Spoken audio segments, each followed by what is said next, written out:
Welcome back to Language Launchpad, the podcast where we break down English language learning into bite-sized, digestible, and dare I say, fun chunks. And I'm Maya, your co-host, ready to dive into another fantastic topic.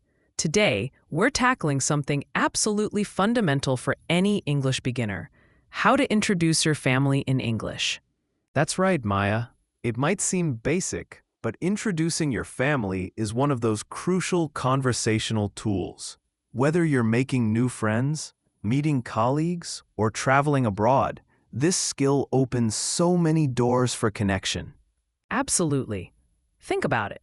You meet someone new, you hit it off, and naturally, the conversation often turns to, "So, tell me a little about yourself." And what's more central to most people's lives than their family? Exactly. It's a universal starting point, but for beginners, it can feel a little daunting. Where do you even start? What words do you use? How do you form those sentences without sounding like a robot? Good questions, Alex, and that's exactly what we're going to demystify today. We'll start with the very basics, the building blocks, if you will. Let's begin with the immediate family. We have, of course, your mother and your father. And sometimes we group them together as parents. So you could say, "These are my parents." Simple, right? Perfect. Then, if you have siblings, that would be your brother or your sister. And you can specify if they're older or younger. For example, I have an older brother, or I have a younger sister. And if you have more than one brother or sister, you can say siblings. So, do you have any siblings is a great question to ask someone. Exactly. Now, what about our own children? If you have them, you'd say son for a boy and daughter for a girl. Collectively, they're your children.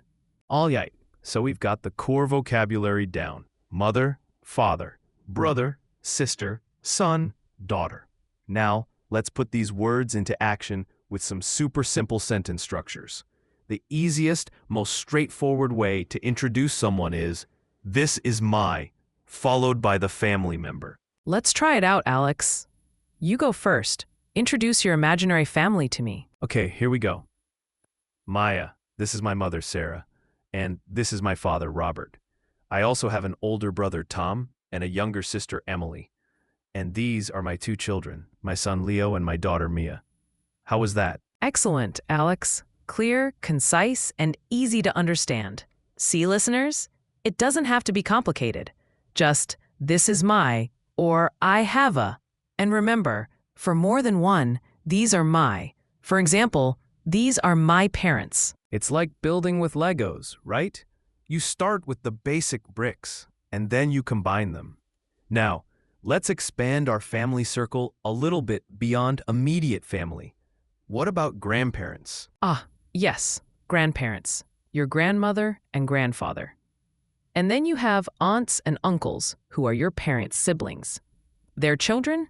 Those are your cousins. And don't forget husband or wife if you're married, or partner if you prefer a more general term.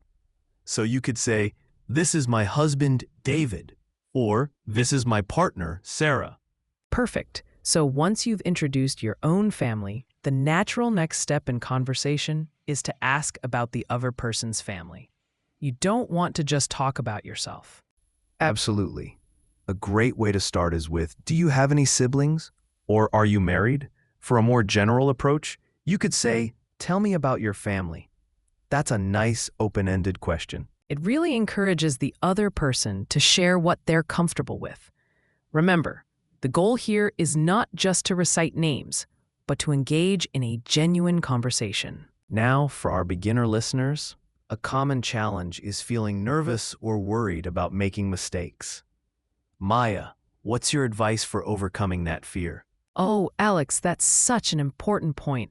My biggest advice is don't be afraid to make mistakes. Everyone makes them, especially when learning a new language. The important thing is to try. Start with simple sentences. Even if you just introduce one family member at a time, confidence comes with practice. And sometimes pronunciation can be tricky. Don't worry about being perfect right away. Focus on being understood. Over time, your ear will get better and your pronunciation will improve. Exactly. And speaking of practice, how can our listeners actually practice introducing their family in English? Because just listening isn't enough, right?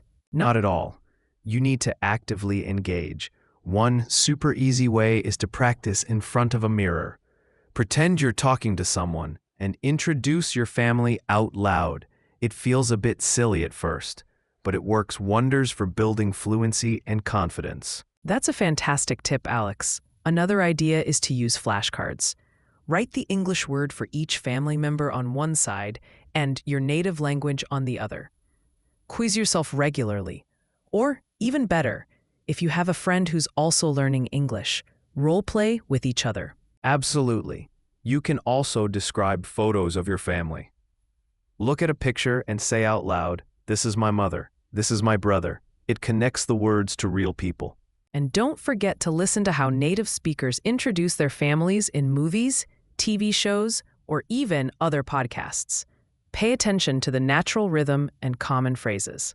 So, to wrap things up today, Maya, what are the absolute key takeaways you want our listeners to remember from this episode? Well, Alex, I'd say first and foremost, start simple. Don't try to introduce your entire family tree in one go. Master, mother, father, brother, sister first. And then practice, practice, practice, whether it's in front of a mirror, with a friend, or describing photos. Consistent practice is the secret sauce. And probably the most important, Alex, is don't be afraid to make mistakes. It's how we learn. Every attempt is a step forward, and confidence will naturally grow with each introduction you make. Absolutely. Ultimately, learning to introduce your family is about connecting with people. It's a warm, personal way to share a piece of your life and invite others to do the same. So go out there and practice introducing your amazing families. You've got this. Thanks for tuning in to Language Launchpad. We hope this episode has given you the confidence and the tools to introduce your family in English. Until next time. See you then.